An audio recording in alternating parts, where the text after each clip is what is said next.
Taiwan is one of the world's most important economies. They supply the world's most advanced semiconductor chips, which are well known to be manufactured by none other than TSMC. These chips are often purchased by Western nations, especially American companies like Nvidia, Apple, and so on.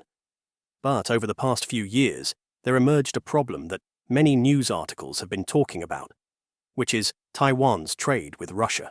When Russia invaded Ukraine, several Western nations, especially the United States, implemented sanctions towards Russia. Some of those sanctions included restrictions on semiconductor exports to Russia to the imports of goods from Russia. That is why if we graph out the imports from Russia by the United States, we get to see a dramatic decrease. Here in the graph, you can see that in 2021, the United States had imported a massive $30.8 billion. But by 2024, the figure decreased to just $3.27 billion. Likewise, among European countries, one of them was always a large trading partner to Russia, which is Germany.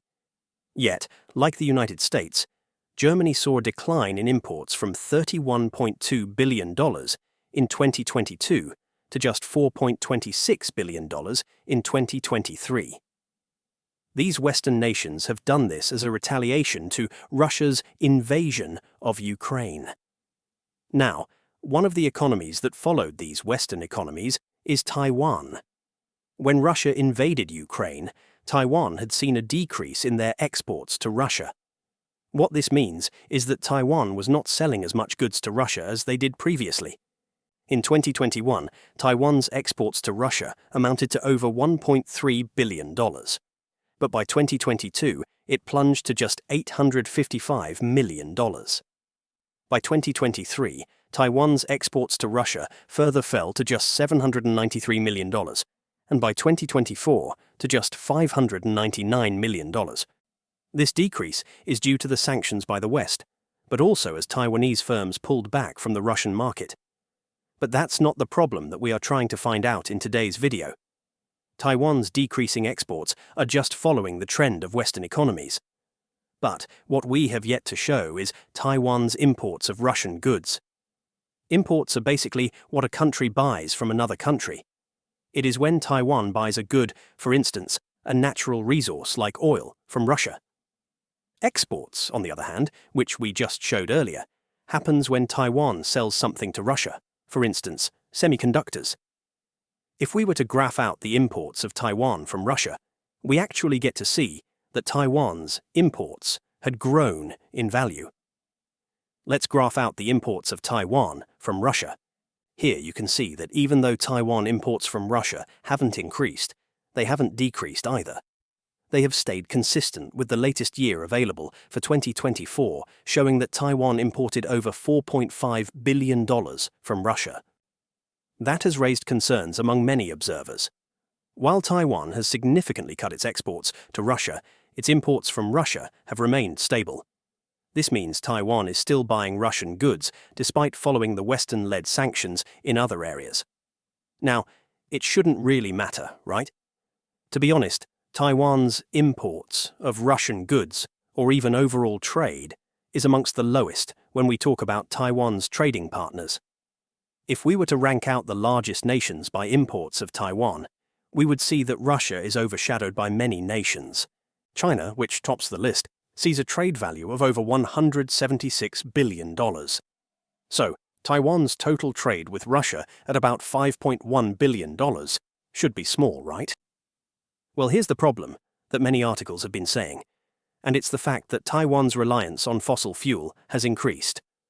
Coal and oil, which are essential materials for Taiwan's economy, are amongst the most imported goods from Russia. Many experts weighed in on this matter, and some said that it may have been necessary because Taiwan isn't really a natural resource-rich economy.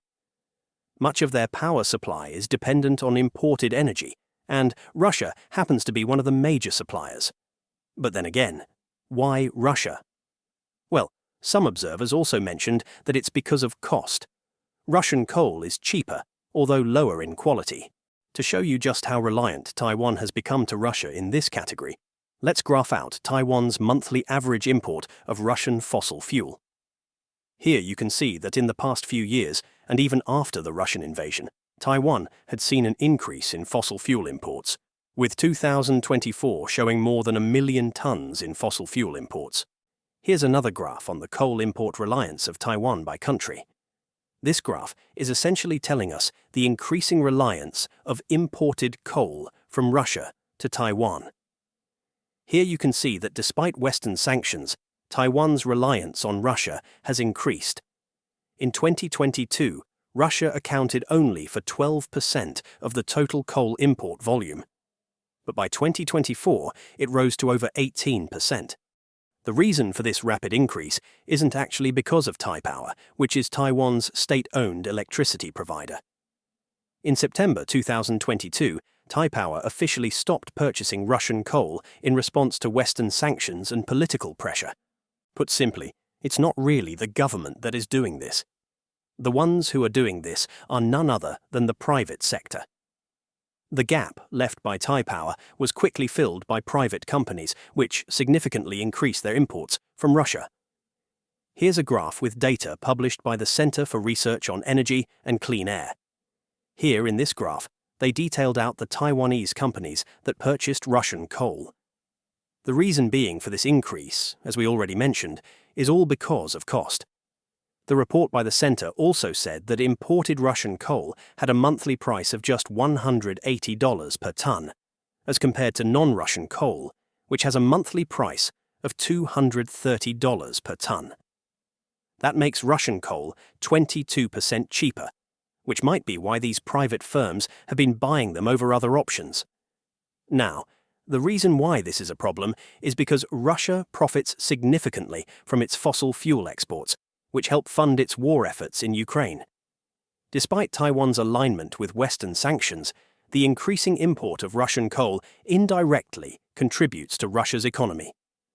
This has raised concerns among Western allies who expect Taiwan to fully comply with global sanctions against Russia. And we aren't going to end the video on this matter yet. That's because there's more to talk about on Taiwan's trade with Russia. Several reports out there showed that while Taiwan had decreased their exports to Russia, there are key materials that are being sent to Russia in secret. One of them is machine tools and metalworking equipment, which are among Taiwan's top exports to Russia. Some data shows that metalworking transfer machines amounted to about $50 million in export value to Russia. But after the sanctions, this should have been reduced significantly. However, reports suggest that Taiwanese-made machine tools and metalworking equipment are still finding their way into Russia through indirect trade routes. A report found that a Taiwanese firm continued exporting CNC machining centers to Russia in 2023, totaling over $20 million in precision equipment. These computer-controlled tools, vital for manufacturing, including weapons production, were shipped via intermediaries. For example, Turkey suddenly became the largest buyer of Taiwanese machine centers in 2023, with about half of those units believed to be re-exported to Russia. Secondly, as a global leader in semiconductors, chip exports are expected to decline. TSMC, which is the #1 semiconductor manufacturing company in Taiwan, had cut off Russian clients. However, related materials still found their way to Russia. A 2024 investigation revealed Taiwan was supplying silicon wafer plates, essential for microchip fabrication, to Russia. One Taiwanese firm sold $2.2 million worth of wafer plates to a Russian semiconductor company, Epiel, whose clients include military enterprises. These wafer materials support Russia's ability to produce chips used in Iskander missiles, S-300 air defense systems, and other military hardware.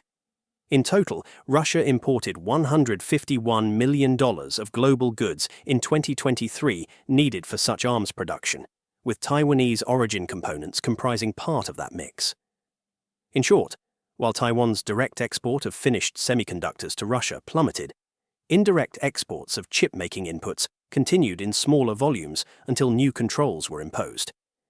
Then, thirdly, a very important export is chemicals. Taiwan has also exported certain chemicals to Russia, some with potential military uses.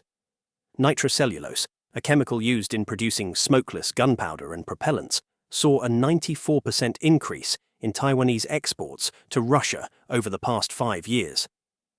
Taipei insists the grade of nitrocellulose it sold was not weapons grade, but the surge raised concerns as this material can be repurposed for ammunition. In mid-2024, Taiwan responded by adding nitrocellulose to its controlled export list. So, due to these investigative reports, there has been growing scrutiny over how Taiwanese trade. But it is important to know that the Taiwanese government has changed their policies around 2024. But anyway, do let us know what you think. Thanks for watching.